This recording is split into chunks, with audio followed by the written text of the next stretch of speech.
everyone, Mitch coming in from the Commander's Corps studio. Welcome to the show. So today's episode comes to you courtesy of my incredible patrons. Once a month, patrons vote on what commander they want to see in an upcoming episode, and the commander gets the most votes wins. And for this month, the commander that they chose is none other than Abigale, Eloquent First-Year.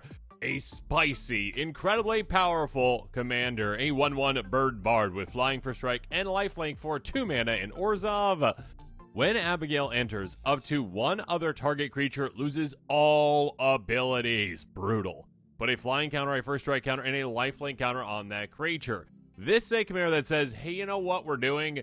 Not that. This is a commander that can shut your opponents down in absolutely no time. This is a commander that your opponents are dreading when they are, well, the unlucky one that is chosen, when they're like, okay, all the commanders are in play, and Abigale comes down and says, your commander is gone, basically. I mean, it's there, sure, and actually, it's got now flying for strike and lifelink, you're welcome, but it's gone. It does nothing. It is an empty vessel, essentially.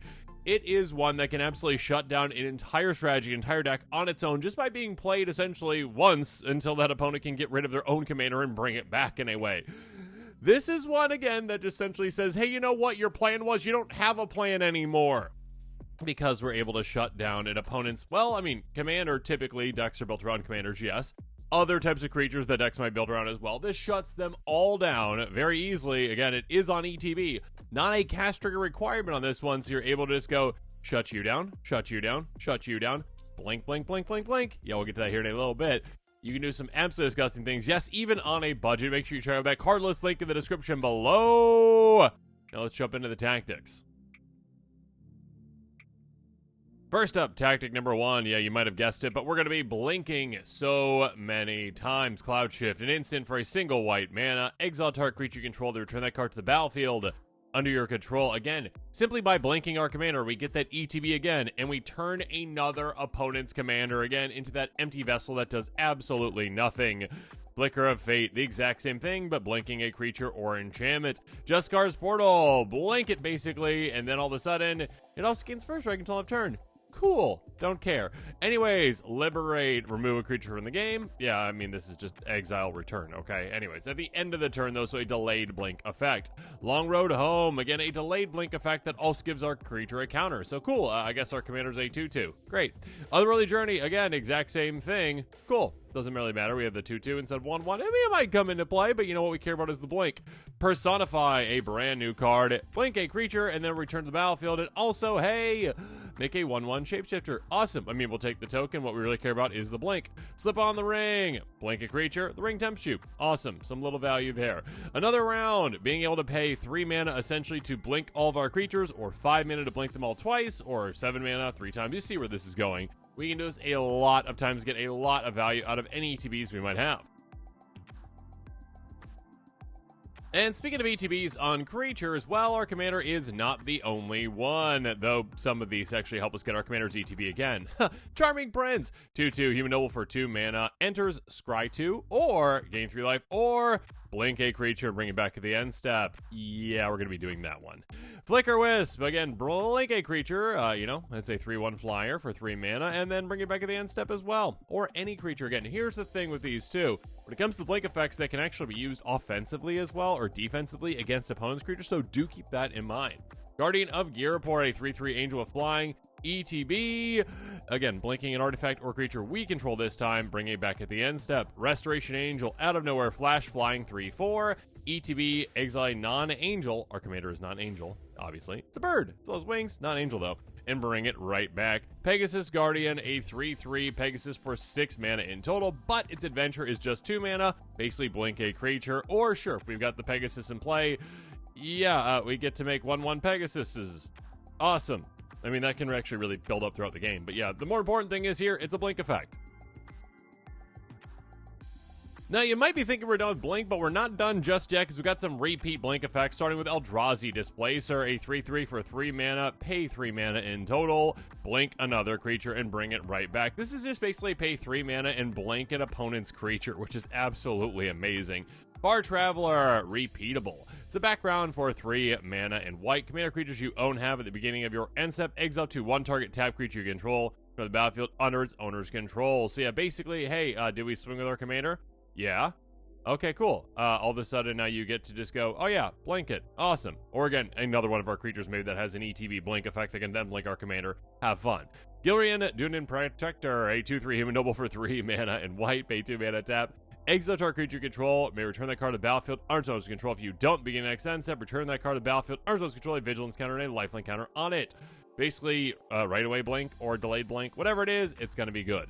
Golden Argosy, we can blink a lot of things. 3/6 vehicle for 4 mana, crew 1, attacks, exile each creature that crewed it, and bring them back at the end step. Basically, again, a delayed blink. Everyone get on the ship, and then come back in a little bit.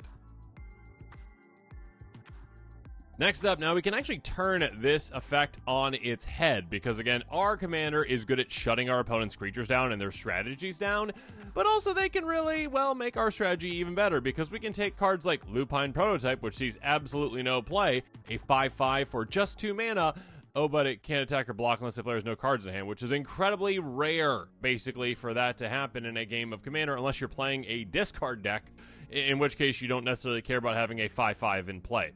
But in this one, we go, oh, okay, hey, Commander, enter the battlefield, target Lupine Prototype, and all of a sudden, remove that downside and turn this all into upside. It's a 5/5, now with flying, first strike, and lifelink for just 2 mana. Absolutely brutal, absolutely amazing, absolutely fun. Hunted Bone Brood, a 6/2 skeleton beast with menace for 3 mana. ETBs, an opponent makes 2/1/1 dogs. Good for you. But by the way, when this dies, each opponent loses 3 life. Oh, good for us. That being said, being able to turn it into a flying first striking lifelinker just to fly over those dogs, quite fun. Next up, well, the Hunger Tyrant is here. A 7/2 for just 3 mana. And yeah, again, on the ground, it's not evasive. It's got nothing. It's a vanilla creature. But all of a sudden, we're like, yeah, you know what? Actually, just get 3 counters. Hey, flying first strike lifelink and swinging through at our opponents. Nyx Thread, a 7/7 ETB. We choose an opponent, and this is going to get -1/-1 for each card in the chosen player's hand. So as long as one of our opponents has less than 7 cards in their hand, it's going to survive. And then all of a sudden, we have our commander come into play, and we say, yeah, remove all that text, basically. And then all of a sudden, yeah, it becomes flying first striker, lifelinker, and then all of a sudden, yeah, our opponents are very, very scared because it's a 7/7 again. Relic Golem, a 6/6 for just 3 mana. Can't attack or block unless opponents 8 or more cards in their graveyard. We don't really care. It doesn't matter. And we can also make players mill, but we don't care because it just, we're deleting that text. Shakedown Heavy, 6/4 for just 3 mana. Got Menace. Attacks Fang player may have you draw a card. If they do, untap this, remove it from combat. Yeah, they don't get that option anymore. We just take that option away. Archfiend of the Dross, massive downside, but all upside. 6/6 for Erexian Demon with flying for 4 mana. Enters with 4 oil counters on it. If you're up, keep moving oil counter from it. Then if it has no oil counters on it, you lose the game. If a creature opponent controls dies, its controller loses 2 life.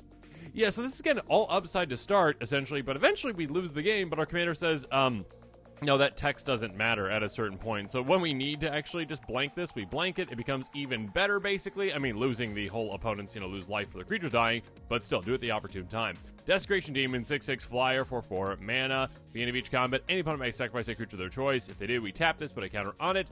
So yeah, I mean, to start, if we're not, erasing all that text, opponent could do that, and this could grow larger. But eventually, we're going to make it so that they can't do that at all. Traxos, 7/7 for 4 mana. It's got Trample. It doesn't untap. It enters tapped. Yeah, we cast Historic Spells to untap it. Or we can just blank all the text on it, and it will untap as regular. Woolly Razorback, a 7/7 beast for 4 mana. Comes to play with ice counters on it. Doesn't matter. It's got Defender, and ice counters, they get removed when it blocks. Cool, good for you. That doesn't matter. We just erase all that and say, the ice has melted. Now you can also fly, and you've got first strike and lifelink, and magic makes sense. And finally, yeah, Yargle, you knew it was coming. 9/3 Frog Spirit for just 5 mana. It's a vanilla creature, but hey, you know what? It's absolutely massive, and now it's going to be flying. Just absolutely beautiful wings on this giant Frog Spirit. And it's got first strike and lifelink, and our opponents are going to be absolutely decimated. Next up, let's talk about some high-value cards that can really help with this approach as well. A 6/6 God, Egon, for 3 mana. It's got Death Touch. But at the beginning of your upkeep, exile 2 cards to your graveyard. If you don't, you sacrifice it and draw a card. So that downside we can take away, actually, which can be quite nice. Or if we need that, backside this, we can. Throne of Death. Beginning of your upkeep, mill a card, and by paying 3 mana tap, exile a creature from your graveyard to draw a card. So it can be a little engine for us as well. Devouring Sugarmaw. This is a 6/6 for 4 mana. Menace Trample. Beginning of your upkeep, may sacrifice artifact, enchantment, or token if you don't tap it. So again, we can erase that, which is nice. And also, yeah, sure, if we need a little blocker, we can instant speed get a 1/1 human and also get a food token to gain some life too. Why not?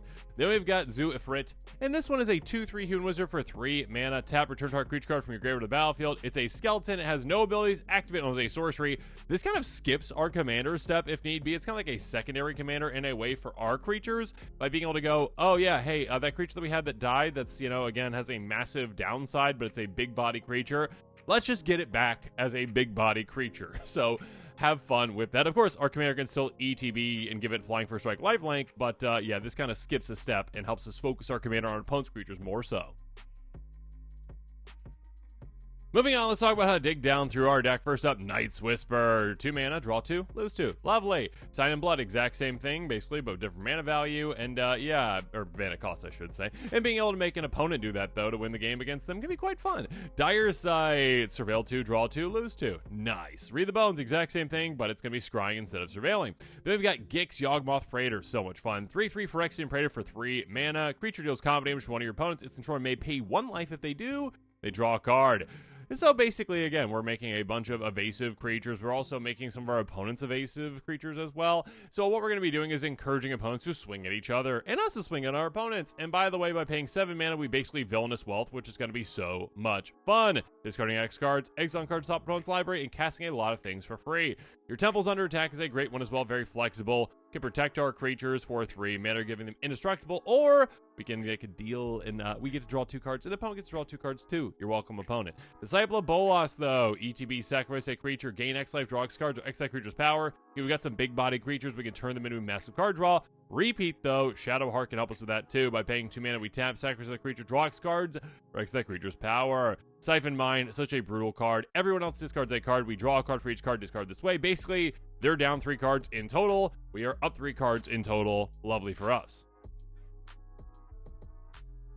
Next up, let's talk about some ways to remove our opponent's threats from the game, or, some other ways to just help us. Getaway Glamour, instant speed for a single white mana. Got Spree, pay an extra 1. Exile target non-token creature goes back to the battlefield. Earns those control to begin next end step, so basically delayed blinks that can help us out as well. But also by paying an extra 2, or by paying an extra 2, destroy target creature if no other creature has greater power. So getting rid of opponent's big threats can be quite nice. D-Spark, get rid of something, anything, exiling a permanent mana value 4 or greater. Parting Gust, again a flexible card, giving someone a tap fish, good for you, take a 1/1. Exile target non-token creature, if the gift wasn't promised, return that creature to the battlefield, earns those control they counter on the beginning next end step, so we can use this as a blink for ourselves, or removal for an opponent's creature. Generous gift, destroy anything, give them a 3/3 elephant. Cool, you're welcome, good for you. Stroke of Midnight, destroy anything other than a land, give them a 1/1. Plague Reaver, a 6/5 beast with a massive downside, but also upside for us, for 3 mana. We can end up sacrifice each other creature you control. Yeah, that's a downside. Or we can discard 2 cards and sacrifice it to give an opponent this Plague Reaver, which is quite nice. So that's probably what we're going to do, unless, again, we decide to go, hey, you know what, actually, I want a 6/5 flying first strike lifelinker on my side, so Commander, help me out with that, please. Thank you. Touch the Spirit Realm, we can either have this enter the battlefield and exile something until this leaves, or we can actually channel it for 2 mana, discard it, and basically blink something. Cleansing Nova. Yeah, this is quite great. Draw creatures or draw artifacts and enchantments, a very flexible card that helps out in a lot of situations. Promise of Loyalty. Hey, everyone gets to put a vow counter on a creature they control. You're welcome. Oh, and by the way, sacrifice all the other ones. And then, by the way, those vow counter creatures can't attack us. Thank you. Austere Command. 6 mana to draw artifacts, enchantments, or creatures that are big, creatures that are small. Pick 2 of those, essentially. Whatever combination you need to make the best effect, do it. Vanquish the Horde. Yeah, it can be very cheap. Just 2 mana, essentially destroy all creatures. Costs 1 less cast for each creature on the battlefield. And finally, let's talk about ramp. First up, there's Wayfarer's Bauble. Pay 2 taps, sacrifice, get a basic land, and a pay tapped.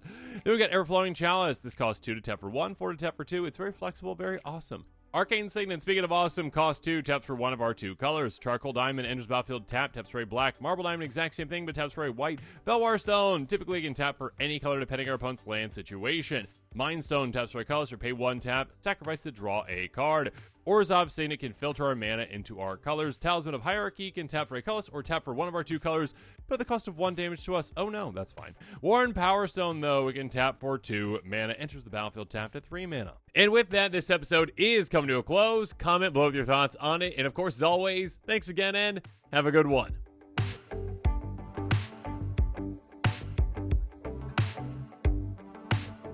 This show and episodes like this one are possible thanks to viewers like you. If you're looking for an easy way to help support this show, make sure that you like, share, and subscribe. Also, hit that bell notification icon so you don't miss any new episodes. You can also go check out our playmats and other merchandise at thecommandersquarters.com. Another easy way to support this show is with our TCG Player affiliate links. So whether you're buying a deck or individual cards, you can use this general link right here or one in the description. And the final way that you can support this show is by supporting us directly by becoming a patron. There are many benefits to being a patron, and I truly couldn't do this without all of their support.